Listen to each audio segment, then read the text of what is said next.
Hi, this is Rick Pedley and welcome to PK Safety Supply. Today we're going to be looking at the DBI-SALA 7-foot confined space retrieval tripod. This is an aluminum heavy premium product that we sell quite a bit of. The thing these things are good for is lowering people into and removing people out of confined spaces. If you can imagine, there's a manhole here or a vessel, something like that. We can have a winch, which we'll show you later, coming on over the tripod down onto a guy's harness, deering the middle of the back, and should he be overcome or have some other problem within the confined space, we can crank him out. That's what this thing is for, and now let me show you some of the features. I'll start by setting it up. Okay, so I've got the tripod here as you'd usually get it on the ground. We got the chain at the bottom and the head at the top. I'm just going to lift it up, like so.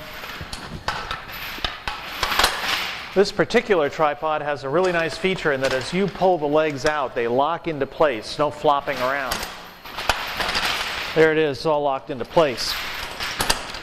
So the features that we want to think about here, number one, is very unique to this product, are these rollers at the top.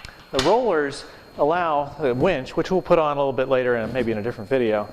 The winch here comes up through this roller, through the next roller, and down.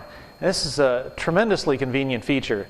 Most of the other tripods that we use the hanging bits. So we'd use, let's say, a snatch block or shiv here.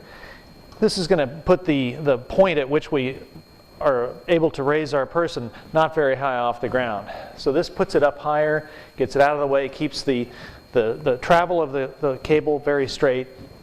Really works well. Another thing I mentioned was the heavy head here. Really interesting with these spring-loaded legs that as I lift up and pull down, this thing stays, right? I pull it out and then it goes in. Very convenient feature, especially when you're setting this thing up, because when you're putting the tripod up, you'll notice this right now, not quite, maybe 6 feet tall. The thing's going to get up over 7 feet. 7 feet basically to the bottom of these anchors. So what we have to do is take out the detent pins and start extending these legs. And the way typically you're going to do that is to lift up and start leaning it over and working your way up with these things. It's a little bit easier than trying to set it up when they're all extended, though people do have their opinions on how these things should be done. And that's the basic features of this unit. Very popular, we sell a lot of these. Thank you.